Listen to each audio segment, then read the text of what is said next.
Okay, so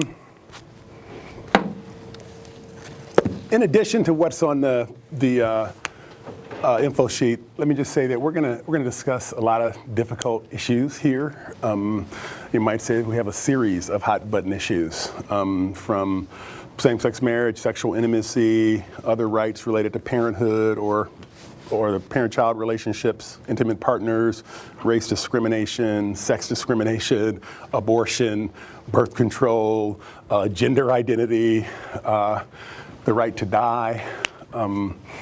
So you should have opinions about these matters.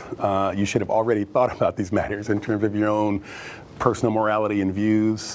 What we want to create here, though, is a space where we both have we have space for your own views, but we also want to emphasize as free, as open, as full a discussion as we can possibly have, right? So there are no or very few views that are declared out of bounds, right? Very few views declared out of bounds because we really do want to respect the difficulty of the issues, right? And if the issues were easy issues, then we might all feel the same way, and there wouldn't be any plausible arguments or plausible views on the other side, but that's not the case.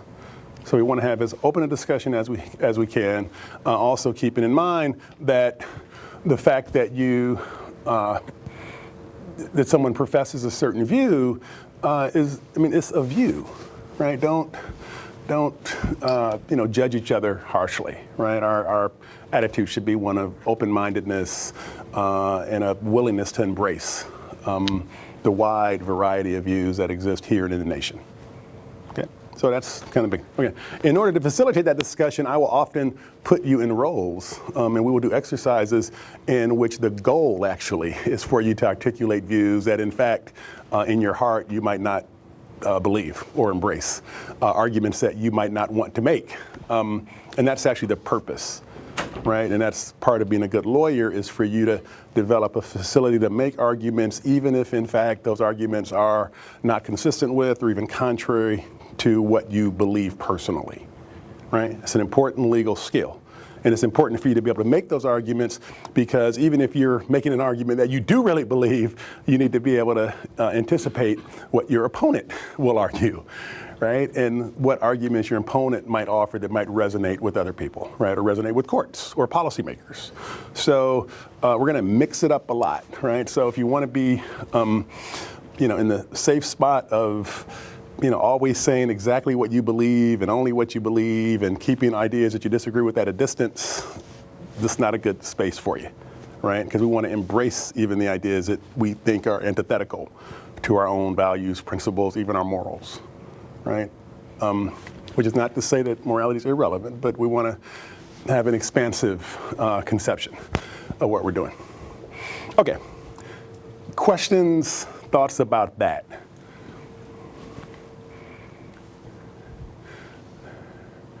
Oh, okay. The way I would put this, and this is a heated, this is a heated time, in our nation, heated times in law schools, heated time with respect to Supreme Court. My response for how we should respond to all of that, really in a nutshell, is just to cut each other some slack. Everybody cut everybody slack. Everybody got that? Just cut everybody slack.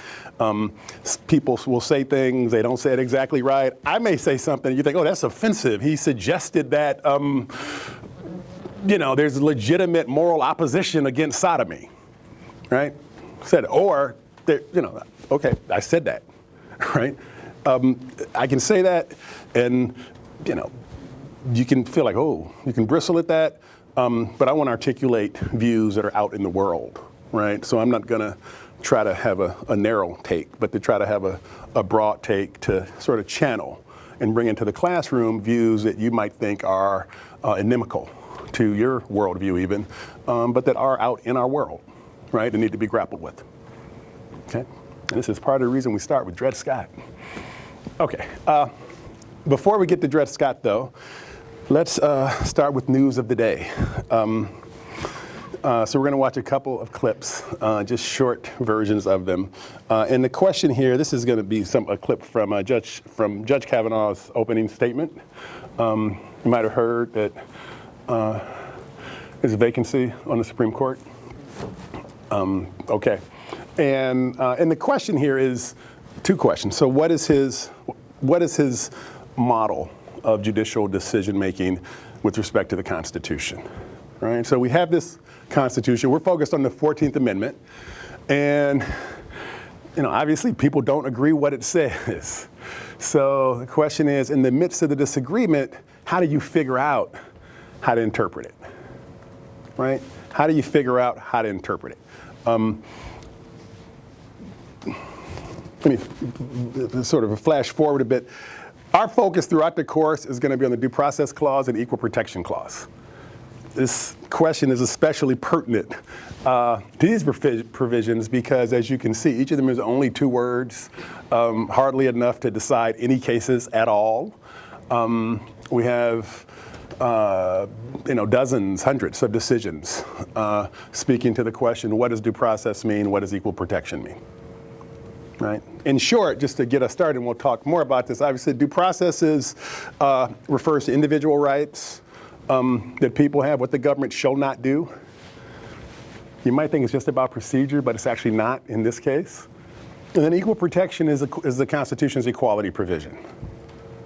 Right? But of course, it says an equality provision begs the question of kind of equal to what? Or equal with respect to what? Right? So Judge Kavanaugh begins in his opening statement to try to answer the question or provide some guidance as to how he would go about giving content to notoriously vague and open-ended provisions of the Constitution. So when we listen to this clip, we want to see what are the criteria he would use in interpreting vague, open-ended constitutional provisions. Okay, here we go. Okay, where are the lights in here? Here we go. Oops. Okay. That is very dark, I know, but here we go. A judge on the U.S. Court of Appeals for the D.C. Circuit. I have written more than 300 opinions and handled more than 2,000 cases. I have given it my all in every case. I am proud of that body of work, and I stand behind it. I tell people, don't read about my judicial opinions, read the opinions. I've served with 17 other judges, each of them a colleague and a friend, on a court now led by our superb Chief Judge, Merrick Garland. My judicial philosophy is straightforward. A judge must be independent. He must interpret the law, not make the law. A judge must interpret statutes as written. A judge must interpret the Constitution as written, informed by history and tradition and precedent. In deciding cases, a judge must always keep in mind what Alexander Hamilton said in Federalist 83. The rules of legal interpretation are rules of common sense. A good judge must be an umpire, a neutral and impartial arbiter who favors no litigant or policy. As Justice Kennedy explained in Texas versus Johnson, one of his greatest opinions, judges do not make decisions to reach a preferred result. Judges make decisions because the law and the Constitution, as we see them, compel the results. Over the past 12 years, I've ruled sometimes for the prosecution and sometimes for criminal defendants, sometimes for workers and sometimes for businesses, sometimes for environmentalists and sometimes for coal miners. In each case, I have followed the law. I do not decide cases based on personal or policy preferences. I am not a pro-plaintiff or pro-defendant judge. I'm not a pro-prosecution or pro-defense judge. I am a pro-law judge. As Justice Kennedy showed us, a judge must... Okay. I think it's good to be a pro-law judge, just to be clear. This is... that no one will argue with you about that. It's always good to be a pro-law judge, right? Or maybe it's not, I don't know. We're going to raise that question later. Okay, so what are the elements of his interpretive methodology for the Constitution, right? So you confront these provisions. Provisions are impossibly vague, right? They don't answer concrete questions. How does he figure out how to decide the concrete case? And we'll put this all in the category of sources of constitutional meaning. Okay, so what are the sources of constitutional meaning? Somebody can go first. It's okay. It's not a trick question. Yes. You said history and precedent? Yeah, history. Okay. Well, now what's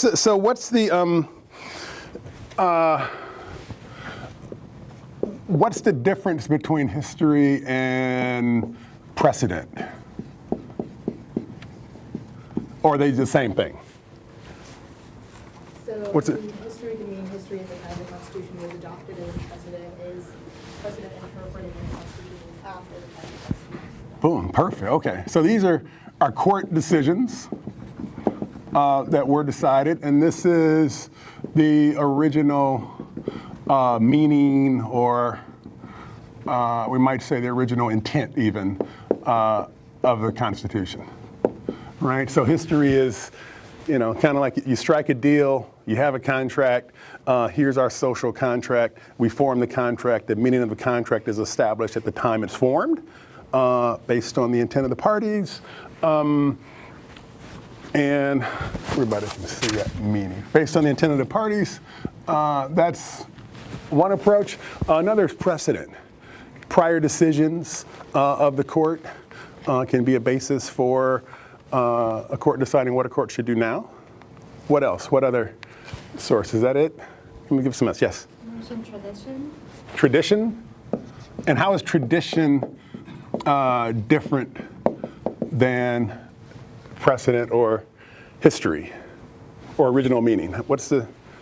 These are all, precedent and tradition are part of history too, but original meaning is, how is it different?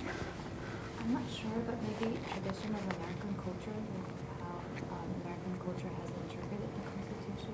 Okay, American culture. Okay, what do you mean? What would be an example of that, of tradition? When he says tradition, what would you look to if you want to say, well, what's the tradition? Like let's say if we were talking about marriage, right? We're going to read case of Obergefell, which is a hugely important case. The question of tradition, might figure in arguments about same-sex marriage. But what's the tradition? What do you look to when you look to tradition? Is it like, do you really? Yes. The laws were on the books at the time. Okay, so yeah, what the laws were, right? And the laws are, and this is laws on the books. So and this is a reflection of our culture too, right? Because people have certain values. They're going to embody those in laws that prohibit or allow one act or another. So tradition. Anything else that he offered? Yes. Common sense. Yes. Yes.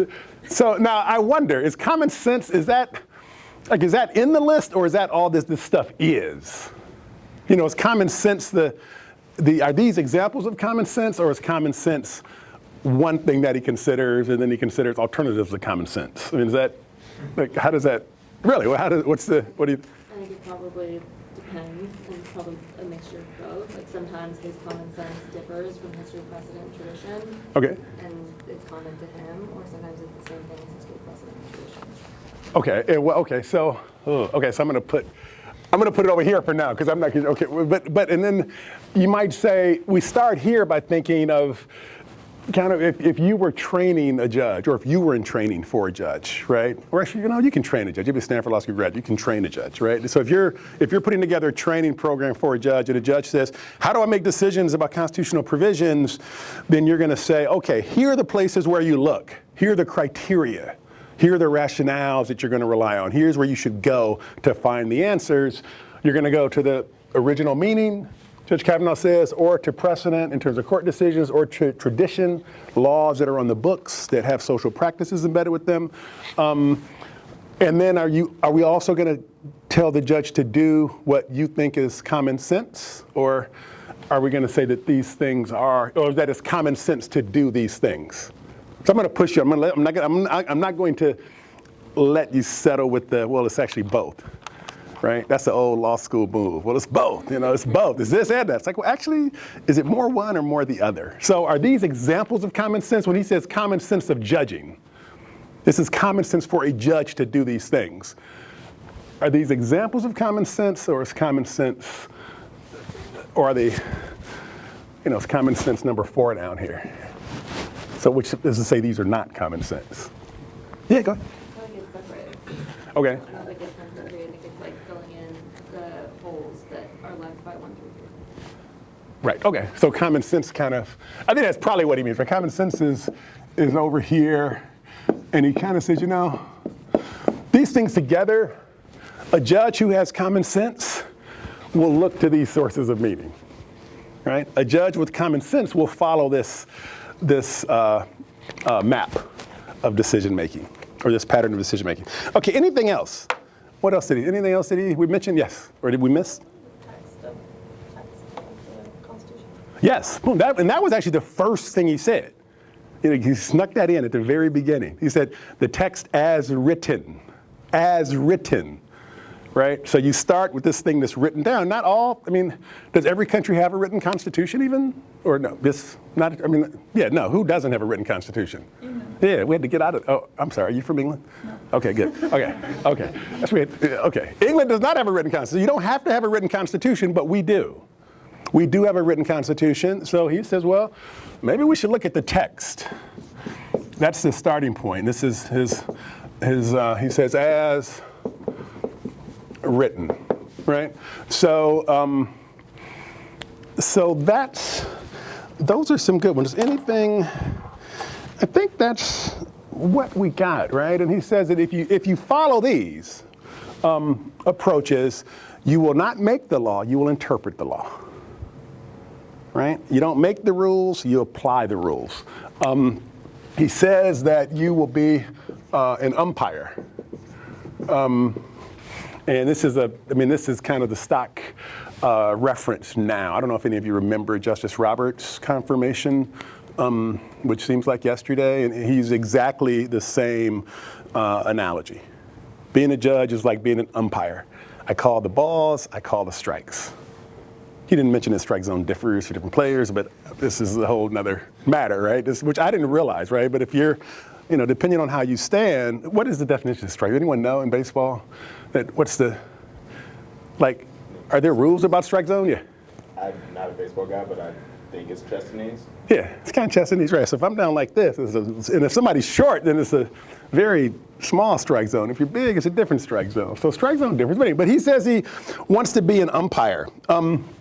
What's the relation between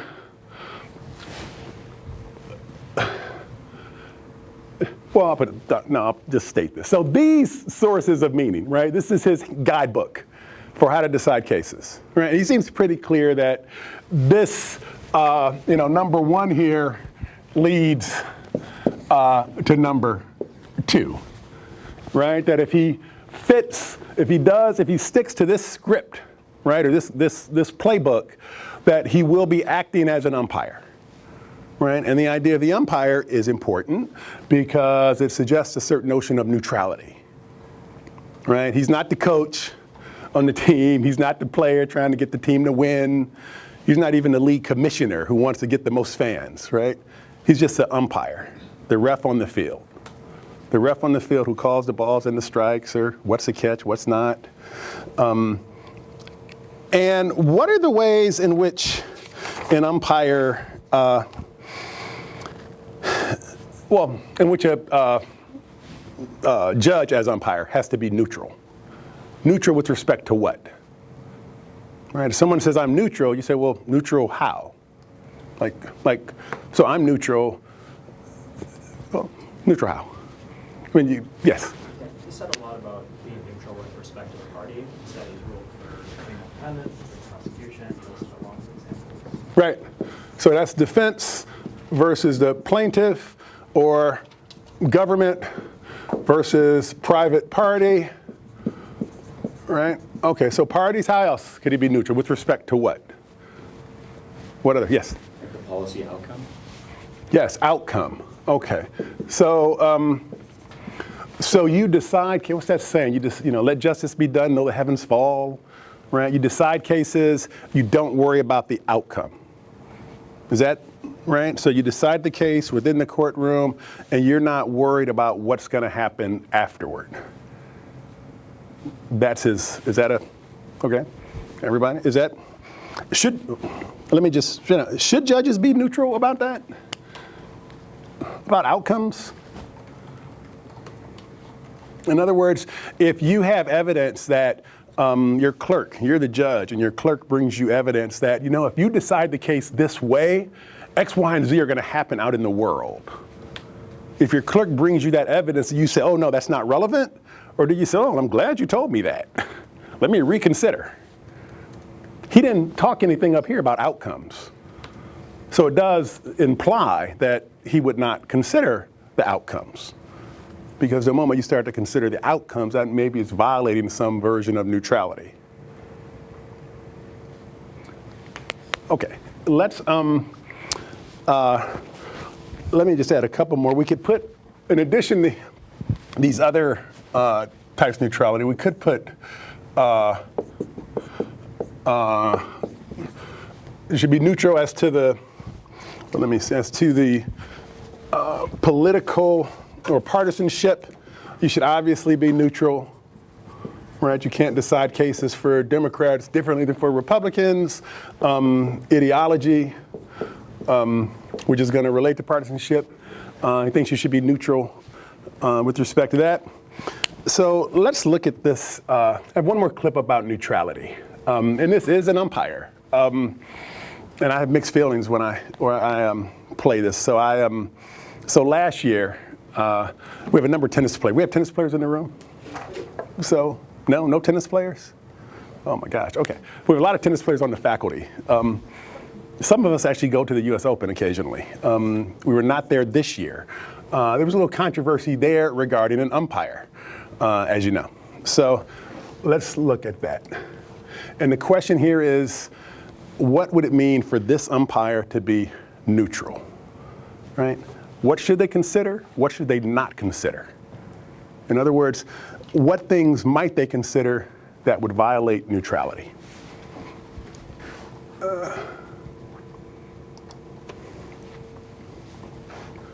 Oh, shoot, sorry. No hesitation, Serena drifted back and Osaka's line just on the baseline. Carlos Ramos in the chair. If he gives me a thumbs up, he's telling me to come on. You don't have any code, and I know you don't know that. And I understand why you may have thought that was coaching, but I'm telling you it's not. I don't cheat to win, I'd rather lose. I'm just letting you know. And the coaching violation, and gives him a thumbs up, and Serena saying it straight that he's not coaching. I don't cheat to win, I'd rather lose.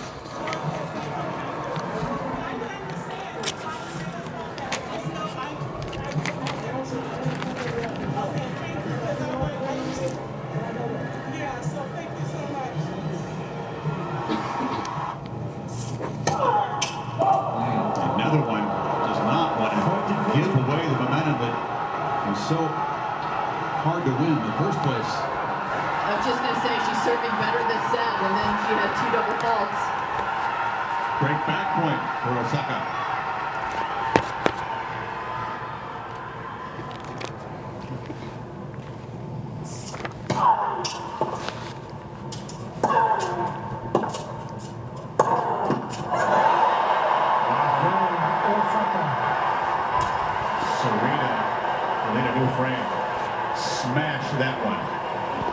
Back on serve.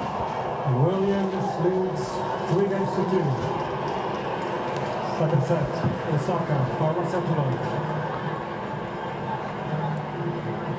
Current violation, racket abuse. Point penalty, Mrs. Williams.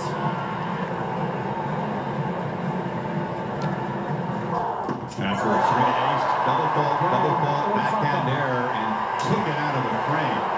It's a code violation. You add that to the earlier code violation she received for coaching ironically. That's a point penalty. Extremely rare in a Grand Slam final. So Osaka, after breaking back, begins this game up 15-love.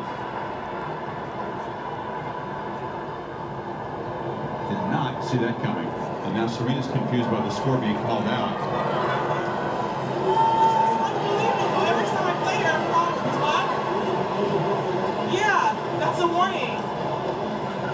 I didn't get coaching. I didn't get coaching.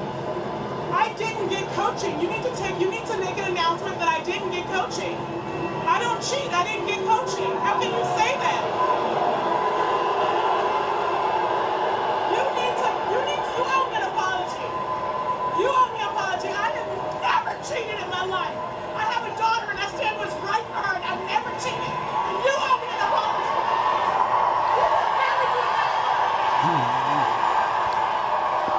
I think she's more upset about the insinuation that she was cheating than anything else. I mean, she's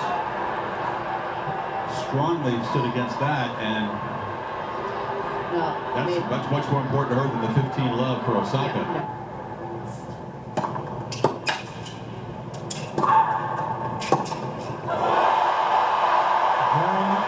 Naomi Osaka breaks in front. Second set. 4-3. For you to attack my character is something that's wrong. It's wrong. You attacking my character.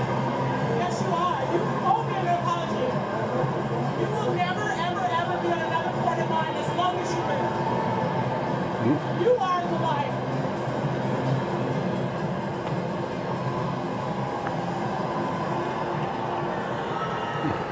When are you going to give me my apology?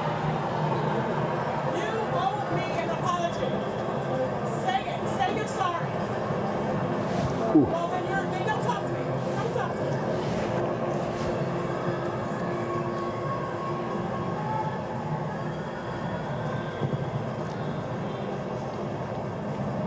How dare you insinuate that I was cheating? Serena Williams still fuming. Carlos Ramos.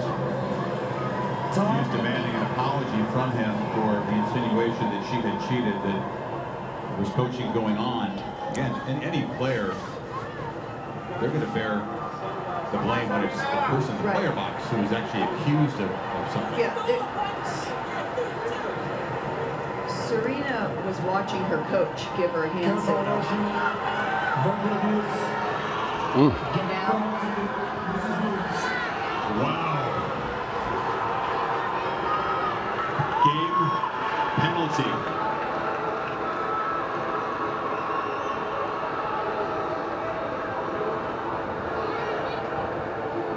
There's some confusion now. She shouldn't be serving. There's some confusion. Osaka was serving at 4-3. Almost just said game penalty. Correct. Oh my goodness, this is very unfortunate.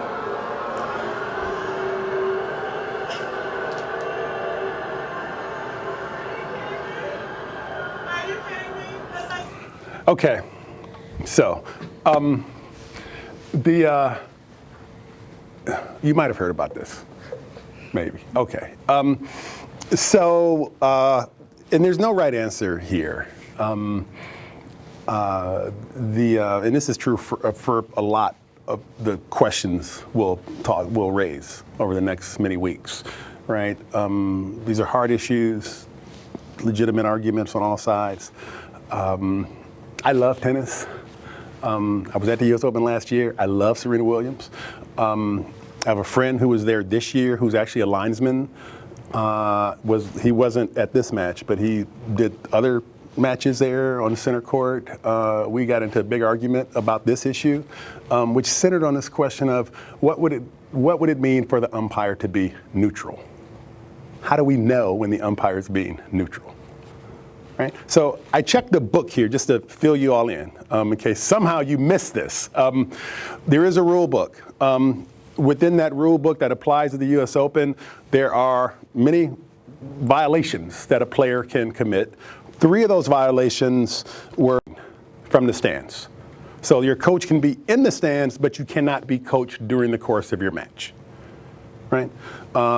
Second, you cannot abuse your racket. So when Serena threw her racket down, that counted as racket abuse. And third, there is a specific provision in the rule book governing verbal abuse. So those are each violations in the rule book. Players can be penalized for engaging in any of those three. And the escalation of penalties is as follows. First violation is a warning. Please, you're being warned, don't do it again. Second violation is a 1-point penalty, which happened when she abused the racket. Third violation is a 1-game penalty, which is where what we just saw. Right, so she was penalized a game, right? She went from, if it was, 4-3, it immediately became 5-3. She's losing. So, was the umpire neutral in enforcing those three rules and assessing those penalties? Thoughts, really? Was the umpire neutral? This is. Does the book say that the umpire can or has to follow this course of penalty? Ooh, actually, it doesn't. It doesn't speak to that. That's a great question, right? Is the rule book permissive and it says the umpire may assess a penalty or the umpire must assess a penalty? I think the best read in the rule book is that the umpire always has discretion.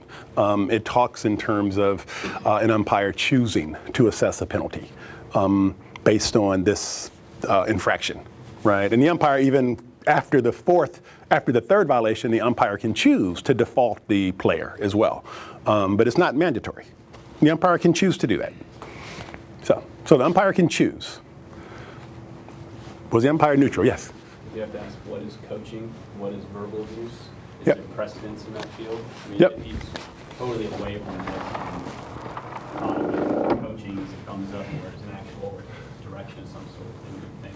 Right. Maybe he's doing something different. Right. So did anybody see this match? There must be some tennis fans in here. Yes, you saw. Okay. And the coach, Patrick Mortaglo, I can't pronounce his last name. He's French, but he, Serena said, I wasn't being coached, but then he was in the stands, and when you're in the stands, most people have a little earpiece and they can hear the commentary and they know what people are seeing on television. So no doubt after this happened, he knew that he was on film doing something that clearly looked like coaching. He was saying, go this way, that, and he was clearly doing that, and he was on film. So he admitted afterward that he was coaching. And his defense was that, well, everyone coaches. Don't you know? Like, you can't stop people from coaching. When someone goes like this, that has a meaning. These are not just random gestures. So he said everyone was coaching. But it's not called very frequently. Right? Not called very frequently, but it's not never called. Right? Okay. What? Yes. I think something that's interesting is if you, whether you're considering just this ref's perspective or tennis in general. Yep. Because people were saying that he's a harsh ref. Yep. He's been harsh against Venus previously, harsh against Nadal and Federer, and called similar violations. Right. And so I guess he's neutral, but if you look at tennis as a whole, most Right. referees aren't making those sorts of calls. So. Right. So he might be neutral even though he differs from other umpires. Correct. In his stringency. And we think that's consistent with the rule of law in tennis. That is it consistent with the rule of law in tennis? Or the rules, is it that whether you get called is going to depend on which umpire you get? Are we cool with that? Yes. But then even looking at his own track record, he has been different in different situations, so then that confuses it even more. I think, where he's been harsh at some points to some players and Right. not in other matches.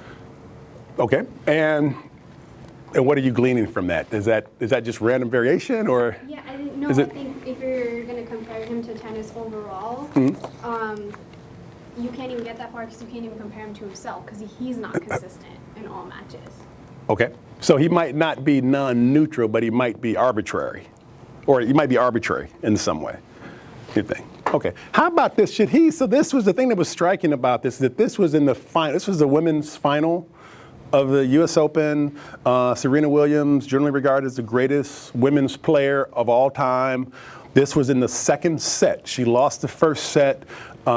This was in the second set.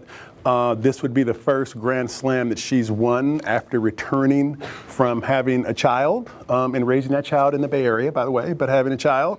Would it have been appropriate for the umpire to take into account that this is the women's final and that this is a match involving Serena Williams?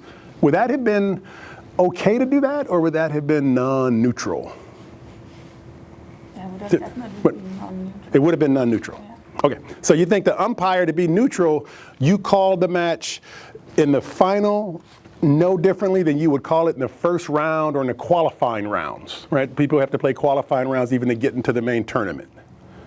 You don't make any different judgment because the championship is going to turn on whether you assess a penalty that you could easily choose not to assess.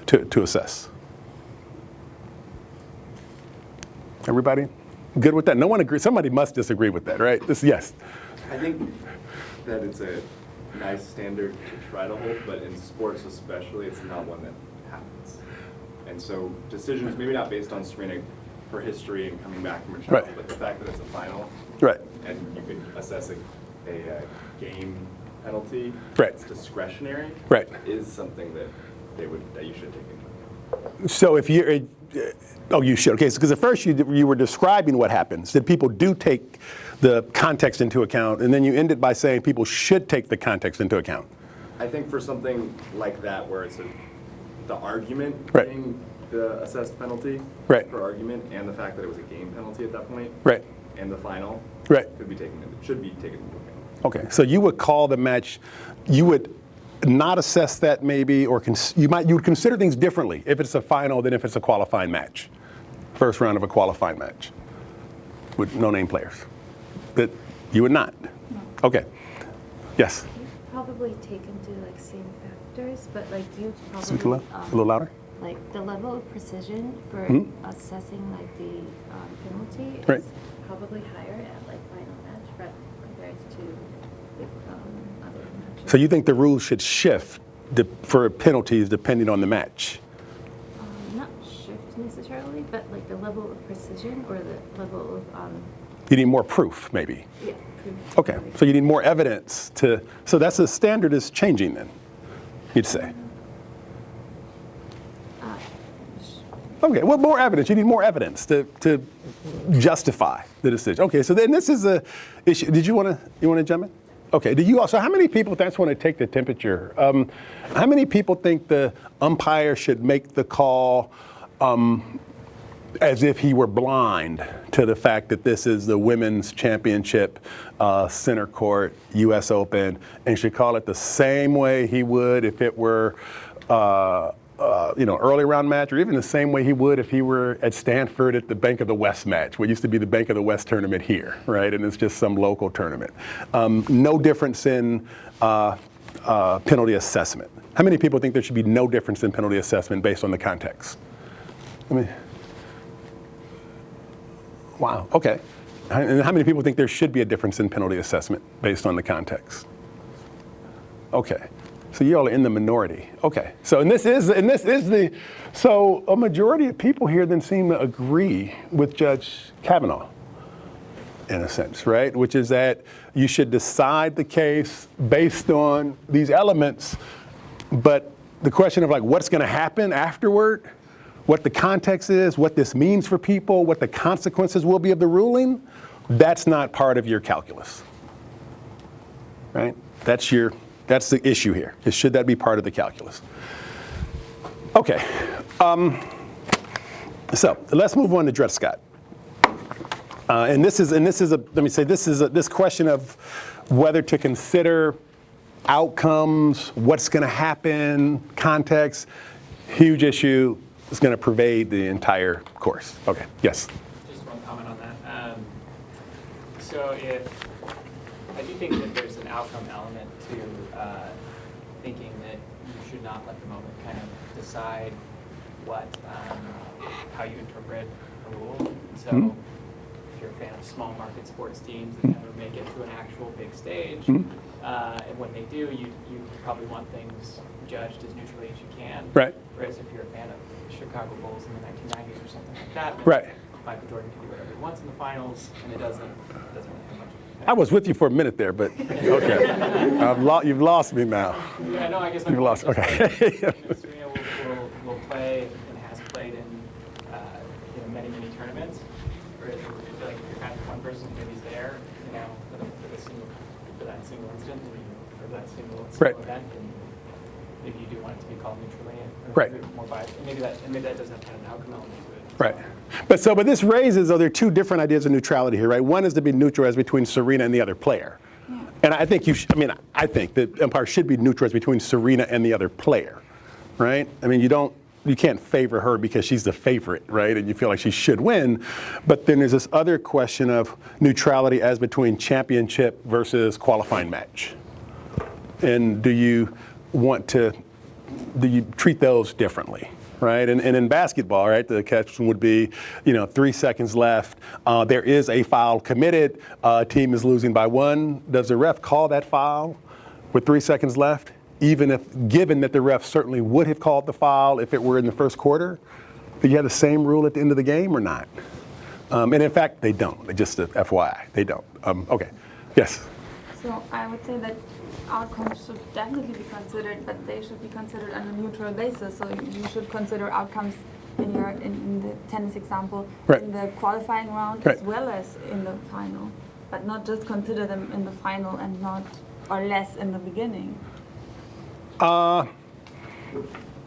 So so this is yet another neutrality distinction, right? So the distinction I made was between the final round versus the qualifying, and now you're saying maybe you consider whether this penalty will turn the match or not, presumably.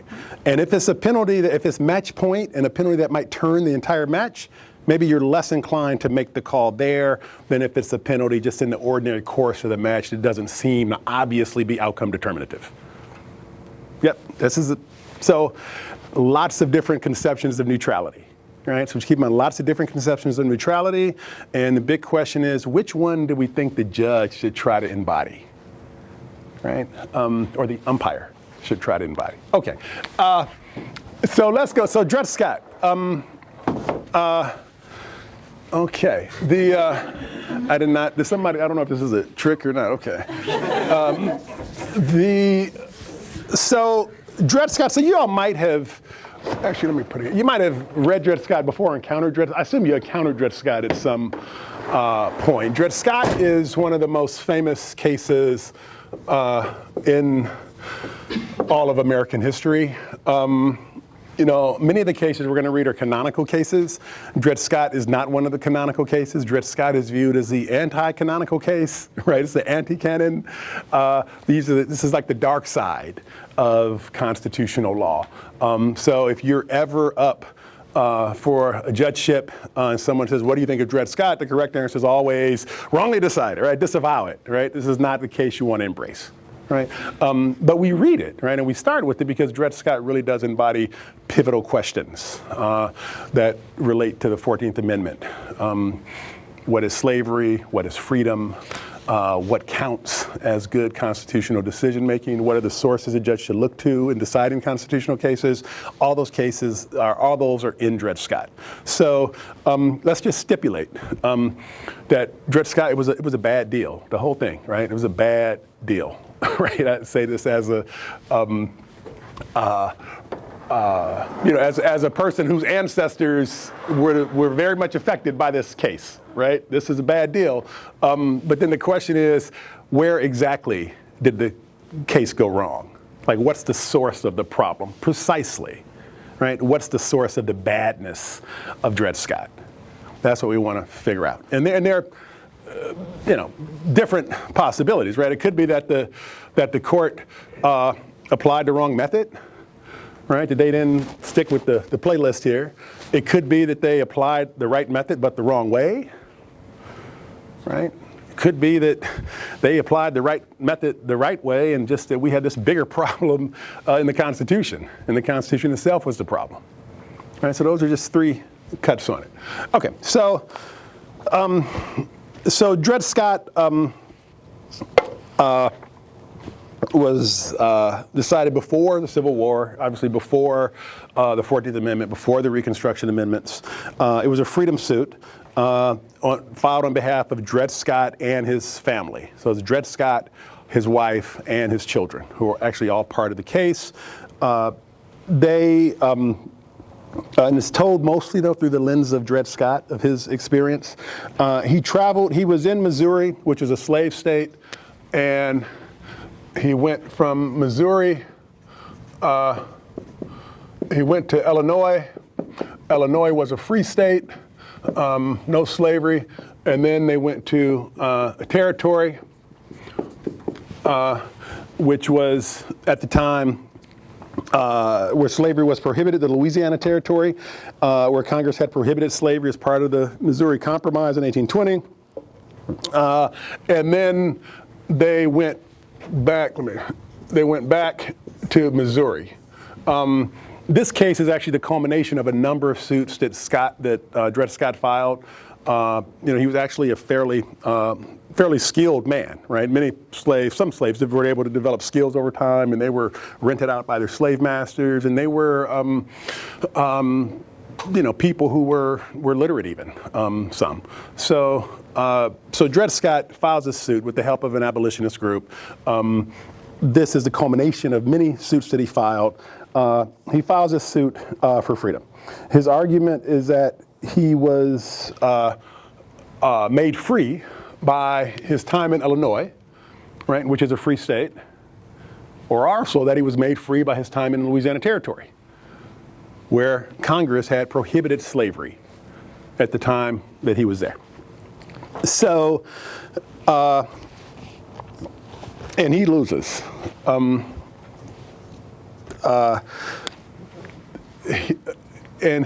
What's the central holding of the case, right? Court says, no, you're not free. You lose. What's the central holding of the case? Yeah. I think the case said that he doesn't have standing because the citizen side that grant the power to go before the court does not include slaves, I think. Right. So he doesn't have standing.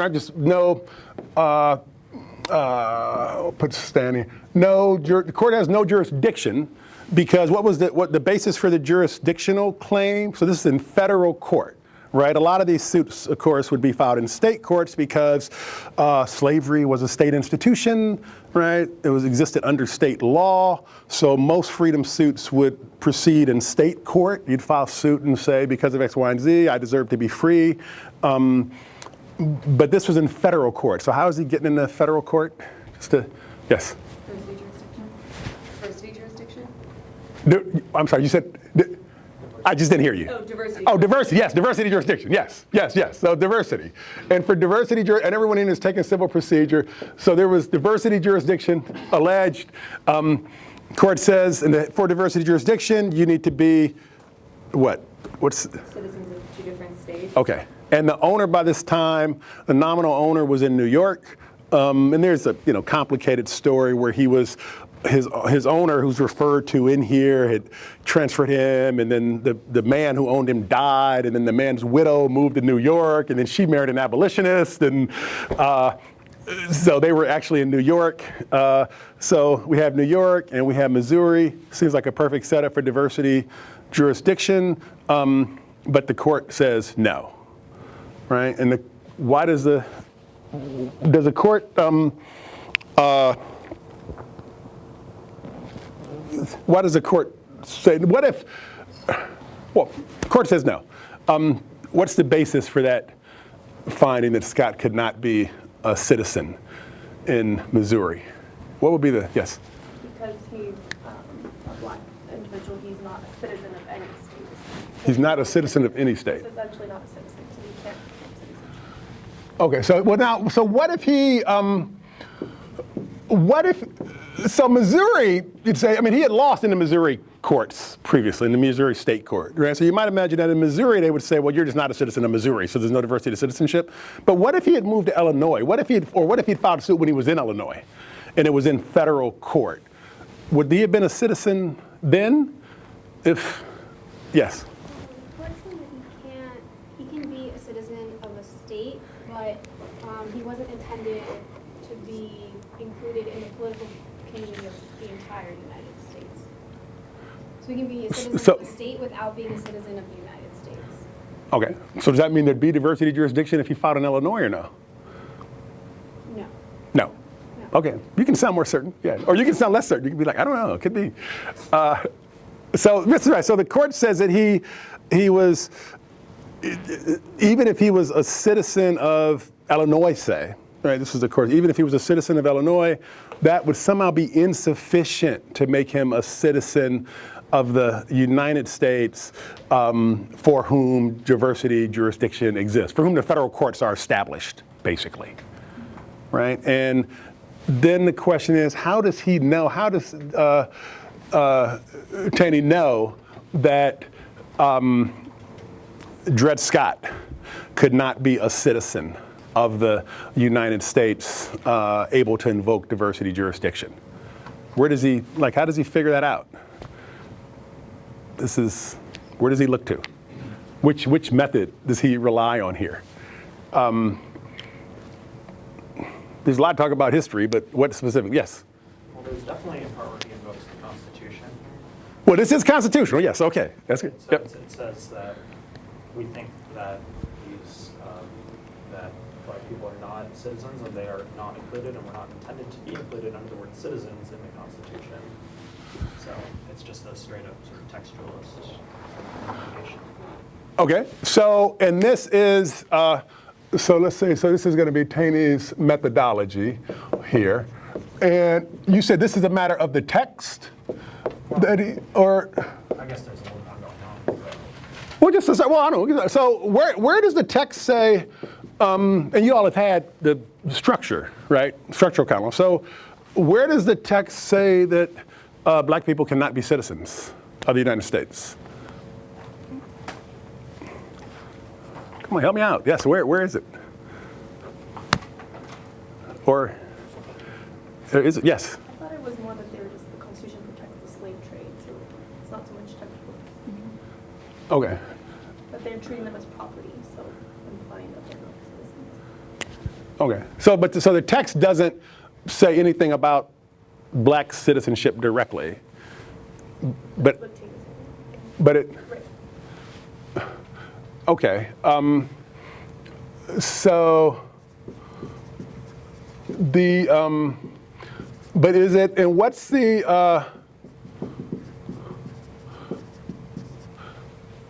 okay. But let's keep the text in mind. What else does he look to? He talks.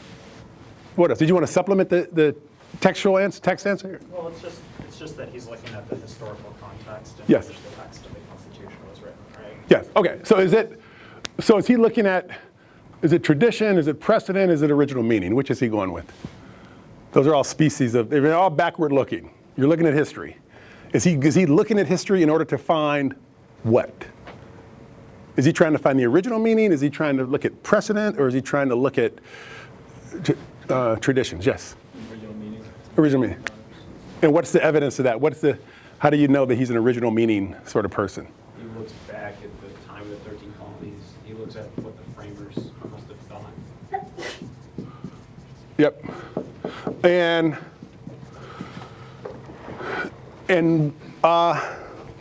okay. And is he? And what does he say? What did they think? He basically says that they thought the white race was dominant and the black race was inferior. Okay. So, and that is what he says actually, yeah. And that because of that the white, in order to have rights, you have to be a citizen. In order to be a citizen, you have to be white. Is his view, right? You can't. So there's rights come from citizenship, and the citizenship comes from race. And if you're black, you're not entitled to citizenship, hence you're not entitled to rights.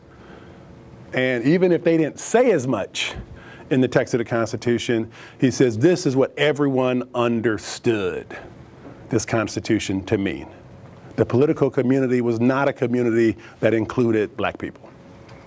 That's his argument. Okay. Yes. And he also says, I think that if we were only to look at the then today conception, it would be clear that it would include also black people, but that because they had to look at the historical meaning, this could not be true.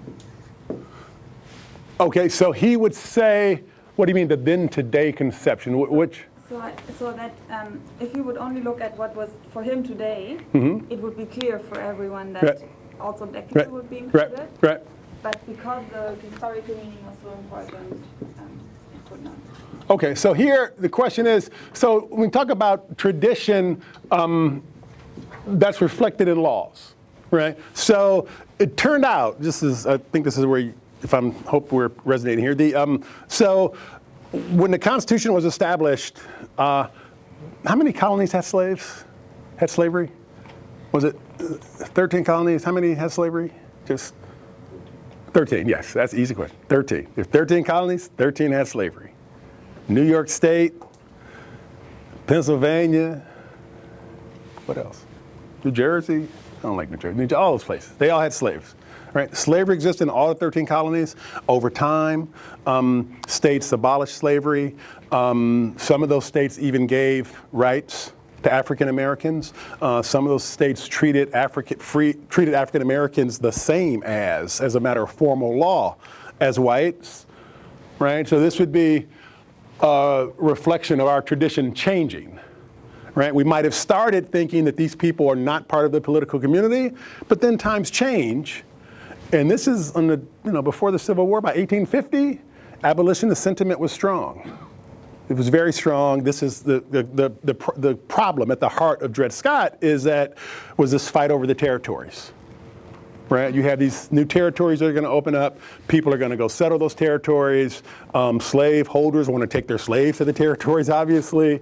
Abolitionists don't want to have slavery in the territories. That was the crux of the disagreement, right, between Lincoln and Douglas. So hugely important issue, but times had changed.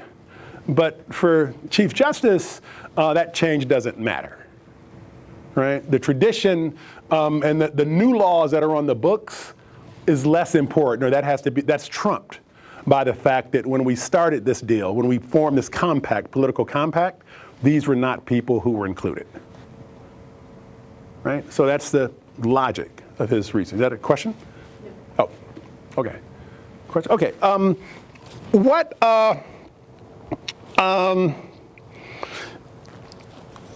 if, so is he right though about the original meaning, assuming, so he gives that priority. Is he correct that African Americans were not intended to be part of or the descendants of slaves were not intended to be part of the political community formed in this nation? Is that, in other words, is that his view? Is that just what he thinks, or is that his reading of history? Like, is that what a good historian would conclude? Which is it? Yes. I would say he's wrong. I think it's a misapplication of the historical record. Okay. Because, I mean, if you look in the Constitution itself, it doesn't use the word slavery. They have the 20-year lack of prohibition, but that could just mean that they're trying to sunset the entire institution. If you look at Madison, it kind of said exactly the opposite of what he was saying. Exactly. This is, how do we interpret this? Hold on one thing. So what if, so what do you say if I say or wonder if the question is, are African Americans part of the political community? Did free blacks gain any rights under the United States Constitution? Really, not a trick question. Did free blacks gain any rights? So in states that did not have slavery, say, are there any federal constitutional rights that black people have in 1850, say, or 1795? Right? You know, Bill of Rights, right? You got that, Bill of Rights? Do any of those apply to black people? Can black people invoke those? Hold on. Any? Somebody we haven't heard from? Not? You can think about what have you, just like life, what have you learned? What do you think? This is like a big question. Did black people have rights in 1850 under the U.S. Constitution? If, free speech, freedom of religion, Second Amendment, right? Right to trial by jury.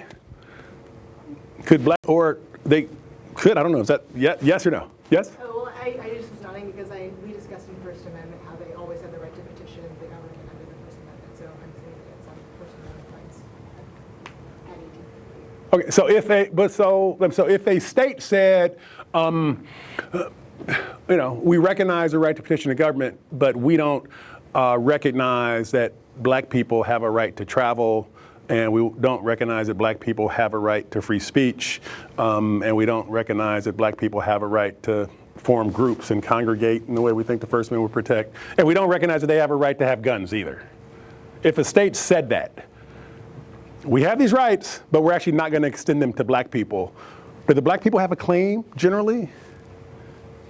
You think yes or no? The 14th Amendment. No, I mean before the 14th Amendment. Yeah. Before the 14th Amendment. Yeah, because the 14th Amendment then wouldn't have protected them against state action without the 14th Amendment. Okay. So they would have a claim that the federal government can't do something, but they would have no claim against the actions of state governments. Is that? Yeah, I think before the 14th Amendment, there would be no way to challenge state action because the 14th Amendment is what protects people and incorporates the Bill of Rights, or is Okay. generally speaking, Okay. incorporates the Bill of Rights. Yep. So the states in which people live, if they chose not to give any rights to black people, just said this is our constitution, we don't give any rights to these people, federal courts say, hey, that's your business, in short. We don't have anything that restricts you from doing that to those people. Is that, anybody disagree with that? Okay, yes. So I What do you think Justice Curtis wrote a dissenting opinion. Justice who? Curtis. Oh, Curtis, yes. And he says that at the time of the adoption of the Constitution, there were already 5 of the 13 states that had, although having slavery, they had also adopted regulations saying that if a slave is freeborn, Right. then he is a citizen.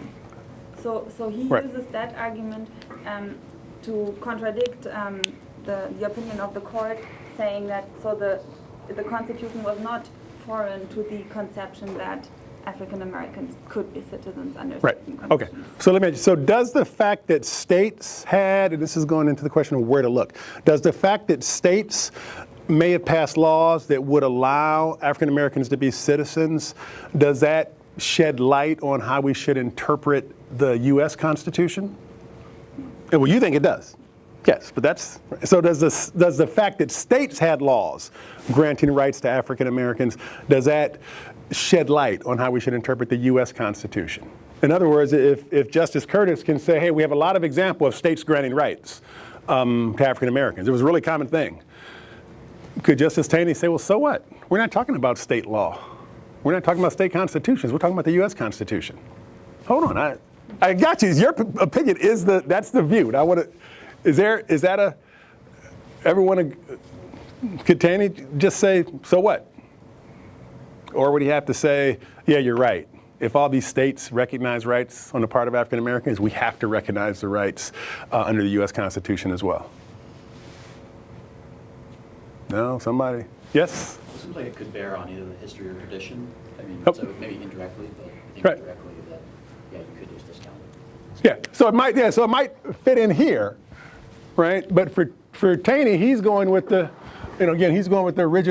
original meaning, original intent. So not clear would matter. Not clear it would matter to him. Let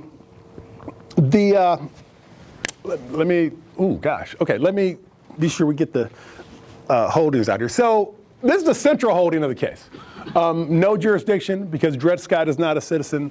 A fight about where to look in history, how much weight to give to original meaning versus tradition, and then a fight about, well, what is the original meaning, right? When we look at the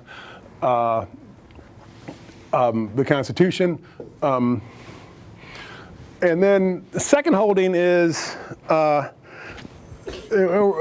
sometimes this is viewed as a holding, sometimes viewed as dicta, which is at the time in Illinois did not make him free, did not lead to freedom. And how would a court, what's the basis for that ruling, right? So let's assume that Taney said, well, okay, contrary to what he did, let's assume he said, okay, there is jurisdiction, right? We're going to hear the case. We're going to get to the merits of the case. Hold on. So if we get to the merit, I didn't ask a question yet. So if we get to the merits of the case, then the question is, did Scott's time in Illinois make him free? Right?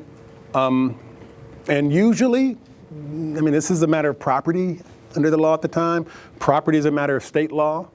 Usually, the law that governs is the law of the state where the property is located. Right? If you own a house in Illinois and they have rules about what you can do with your land or what you can do with your property in Illinois, that's going to govern even if you actually are in Missouri, right? Or if you had marijuana or some substance that was illegal in Illinois and you bring it into Illinois from Missouri where it was legal, it could be confiscated once it's in Illinois because the rules in Illinois are what govern your rights to that property. So if property is a matter of state, and everyone's taking property too, right? Yes. Property is a matter of state law. It's a matter of state law. States can define property as they see fit. So even if it's permissible for Missouri to have slavery, it has to be equally permissible for Illinois not to have slavery. So if he's taking a slave across the state line, why doesn't that slave become free every bit as much as the owner would lose a right to have that marijuana, right? Or to operate an illegal business that the owner transported across state lines? Why doesn't the owner lose that right once the owner enters into Illinois?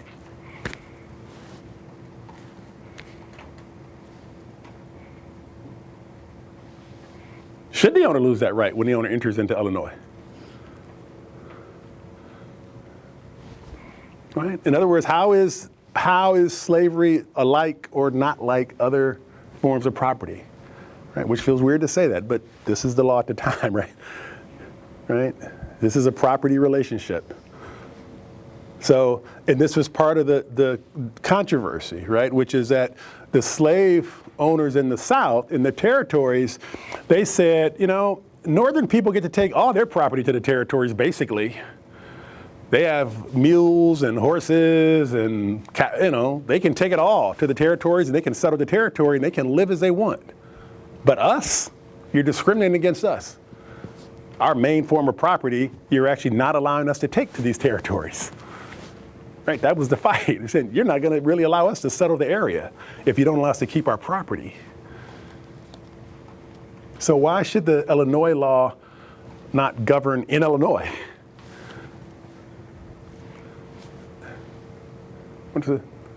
Right? And I'm trying to, this might seem a little weird because I'm trying to put you inside the head of the justice who wrote the most reviled opinion in the history of the United States. But that is what you need to do. It's like, how did this make sense for Taney to think that, okay, Illinois law will be trumped by Missouri law, right? You can take your property across the state line and you keep that property, even if other forms of property you might sacrifice when you cross the state line. Okay, yes? I think what makes this question hard is the return back to Missouri. Yeah. What's the status of the property once it comes back into the state that allows slavery? And it's kind of the comparison to the marijuana scenario. If you are legal once you leave in the state, you can't really say once you're back in the illegal state, this was legal in the other state, therefore it's not a crime here. So I think that makes it kind of a hard question. So which state which state's laws trump the other state's laws? Right. So you're saying, so it could be that if he had just filed suit in Illinois, maybe he would have won, putting aside the jurisdictional question. Question mark. Okay, let me just put the third, then we'll stop. Let me just put the third issue up here is the territory. This is the third part of the holding, which again might also be viewed as dicta, is that the court concluded that Congress lacked the power to prohibit slavery in the territory, right? So the law that made the territory slavery free, which had practically been repealed anyway, but the court ruled that Congress had lacked the power to prohibit slavery in the territories, notwithstanding the fact that Article 4 of the Constitution explicitly gives Congress the power to make rules and regulations regarding territories prior to their becoming states. So what's up with that? Right? So we'll start with that. So we'll start with kind of these two together. You know, what's up with this, you know, treating slavery as property different than other forms of property, and then finding that Congress lacks the power to prohibit slavery. So we'll start there, and we'll finish Dred Scott, and then we'll introduce the 14th Amendment more formally. And in our first discussion about that, I want you to think, what's the essence? One of the central purpose, right, of the 14th Amendment is to solidify the overthrow of slavery. Right? So a big question we want to start with after we finish Dred Scott is, what's the freedom that the 14th Amendment was trying to create? Right? So if slavery is the bad thing, what's the antithesis of slavery? Is it just no forced labor and that's it? Or is there something more that needs to happen in order to make freedom real?